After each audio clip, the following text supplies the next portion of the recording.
Well, welcome to today's live lunch and learn. And we're going to be talking about how to get clients that are aligned with you and stay in your home care business. So, are you a independent care worker, or you might be considering becoming an independent support worker, but you're just not too sure how you're going to find people that are aligned with you and grow your business with ease? Well, you are in the right place today. Whether you are an independent worker or you have a micro business, I will help you to make sure that you set up your business for success. If you're not too sure about whether or not you will find the right client, then I will give you some proven strategies today that will help you to stand out from your competitors and make sure that you can grow and thrive in your business. So, navigating the world of home care can be overwhelming, especially when you're trying to establish yourself in a very saturated market. Perhaps you're finding that it's challenging to find clients. You might be concerned that competitors have the secrets to success, or you might just be feeling a little bit stuck and frustrated. But fear not, because I will give you some very easy solutions and you won't want to miss out on following through with the advice I'm going to give you today. I'm going to help you to navigate those challenges face on and provide you with actionable strategies that will help you to overcome any concerns or barriers you have to success. So sit back and relax, and I will give you the secrets to success in your care business. Now, you might be asking, how and why do I want to work with this person? You might not have come across me yet. My name is Helen, and I understand firsthand the challenges it takes to grow a successful business. I founded a home care business in 2015 that achieved remarkable growth in a very short period of time. And through that success, through hard work, through planning, and through strategic planning and dedication, I was able to build a thriving business across 2 states that ultimately employed over 170 staff. And also, in its time that I was working there and managing the business, supported over 1,700 people. But perhaps the most important thing is I've actually got results that back it up. So I had successful audits throughout. I got great feedback from lead auditors in relation to the compliance and making sure we were doing things right within the business. So I understand the challenges of setting up and succeeding in a compliance-driven industry. So I will share with you my winning strategies to success, and I can't wait to help you achieve your goals in your business. So let's dive into today's topic, which is all about how to find clients, because without clients, we have no business. So the answer is really very simple. And the message I say time and time again is to determine your niche, because you cannot be all things to all people. I see a lot of businesses that say, we provide services from age 7 to 65. We're all things to all people. You can't say that you do everything, because you need to know who your audience is and who you are targeting your message to. And if you say you provide services to everyone, you really are kind of in a great big ocean, and it's going to be a challenge for you to find that life raft and stay afloat. So you might be wondering what niche is. So niche is a specialist segment of the market. So by coming in with this approach and deciding who your ideal client is, you can not only deliver effective services, but you can make sure that when you're marketing your services to those people, that you are speaking directly to them and you are speaking to those pain points. So if you're thinking about disability, there's a diverse number of needs. There's a diverse number of preferences. There's a diverse number of goals. And so if you can be very clear on who you are sending your message out to, then you will be able to achieve success by engaging in the local community, engaging online, and targeting your message to people who are looking for somebody with your service offering. So step number 1, who is your ideal client? If you're listening to this live, I'd recommend you just jot down these questions and come back to them at a later time. If you're watching this as a recording, then pause me now, grab a bit of paper and write down who is your ideal client. What's their ideal age? What type of disability do they have? So by thinking about the people you've worked with in the past that you've had great success and outcomes with, think about those types of people and what it was that worked so well in relation to those people. So once you've worked out who your ideal person is, what their type of disability is, think about where that individual hangs out. Where can you go and find them and connect with them? Because by understanding your audience and where they hang out, that will help you with your marketing efforts as well. And you think about what you love doing with them as well. You might have a real skill for gardening. You might have a real skill for skill building and those skills around gaining independence. What is it you love doing with those individuals, and build that into your narrative? So write that down on paper as well. I'll give you a little bit of an example of this is just one way in which, one type of way or type of example in relation to a niche that you can draw on and think about what it is you want to offer. So if you're thinking about neurodiverse children, or people with young onset dementia, or 18 to 25-year-olds with intellectual disabilities who are looking to move out of home. So think about who that ideal client is and analyze their demographics, their preferences, and their pain points. And think about their unique needs and challenges and what it is you are going to be addressing and helping them. If you're not too sure, then I would suggest you jump onto some Facebook groups that will have your audience in there and just ask general questions, because people are willing to engage with you and tell them what their pain points are. But just by hanging out on those Facebook groups, you will see the challenges those individuals face. So jump onto those Facebook groups, or ideally speak direct to the person. So speak to previous clients or clients that you have on board. Find out from them what their pain points are, and find out from them where they hang out, because this is all valuable information in your marketing efforts. Consider as well that the person you're marketing to might not be the individual. They might be the main caregiver, for example, a mother. So if you are targeting your message to the main caregiver, who's the main decision maker, then you need to be thinking about where that person is hanging out and what their pain points are. So I'll give you an example. So if you're wanting to work with neurodivergent children, then you are probably going to be targeting your message to the main caregiver, which is often the mother.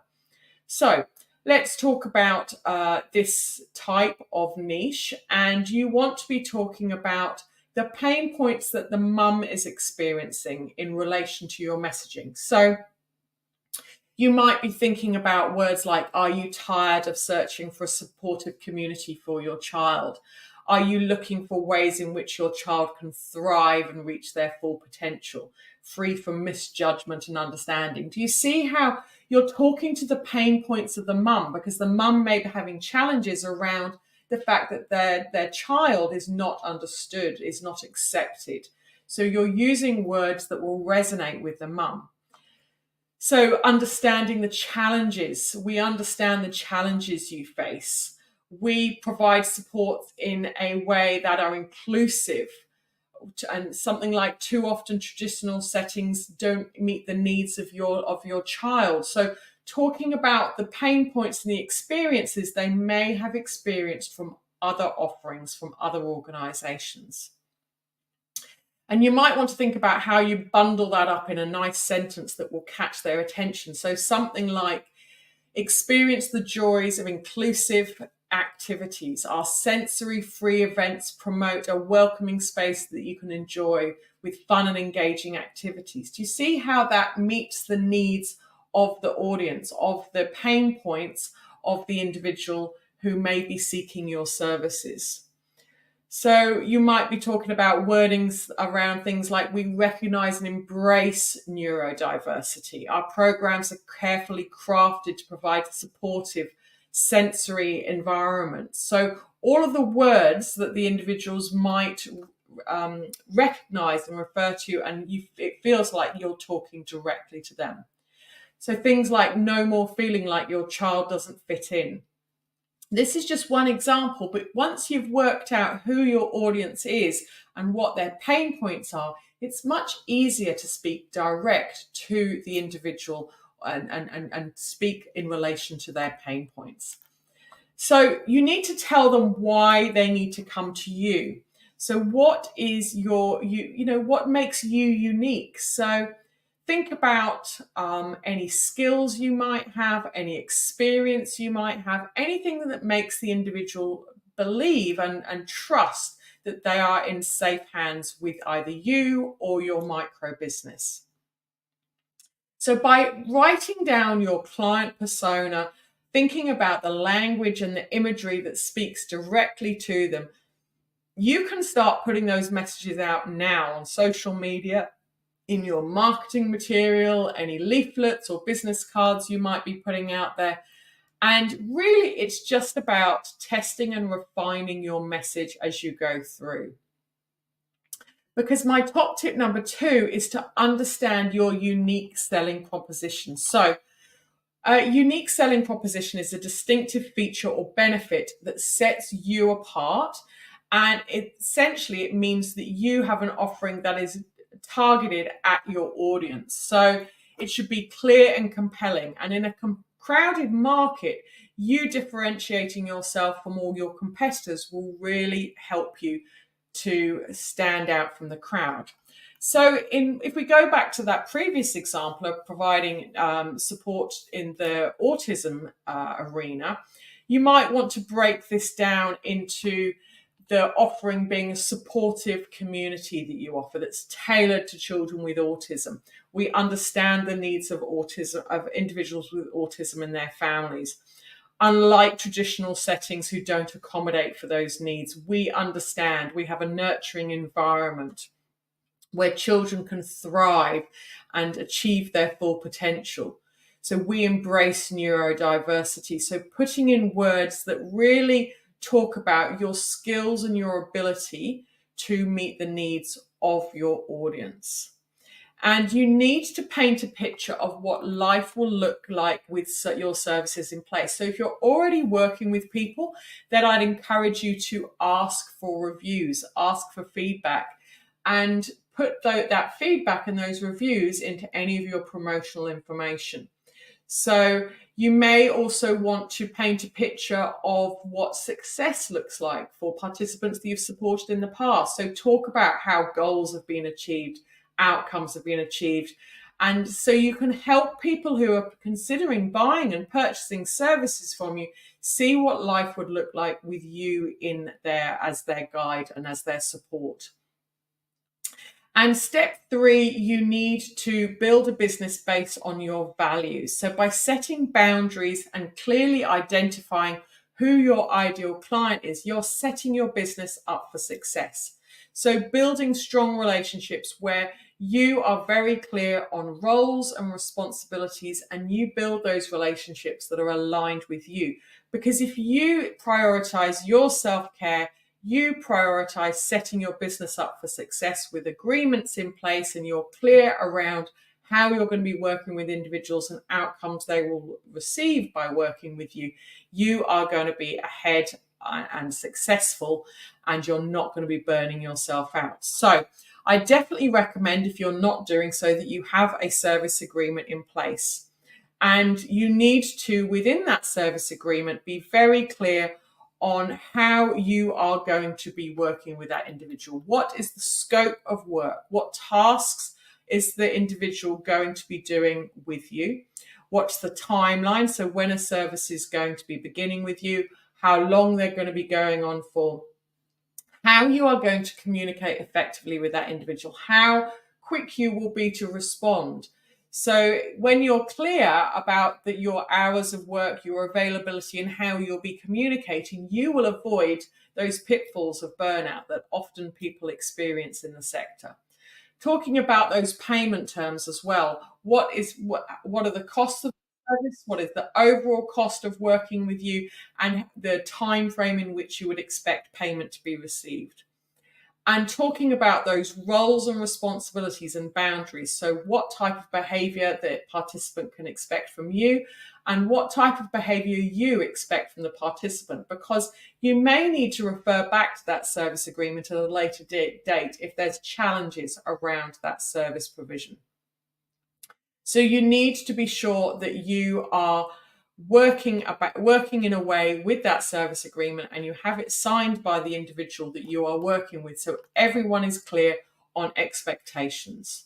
Okay, so those are my 3 top tips today in relation to setting yourself up for success in the business and finding your ideal client. So a quick summary: first step is to decide on your ideal client avatar, the type of disability, the age range. Think about where that individual is hanging out. Think about the pain points that they're experiencing, and then market your services linked in with those pain points. So paint a picture of what life will look like when services are in place with you, and set yourself up for success with a very clear service agreement which outlines roles, responsibilities, and the work that you're going to be undertaking with that individual. So those are the absolute basics for setting yourself up for success in your independent support worker business. Now, I've got an amazing offer for you today. I've got a couple of amazing offers for you today. Is that by growing your business and setting yourself up for success, I've got the opportunity for you today to grab your own independent support worker service agreement.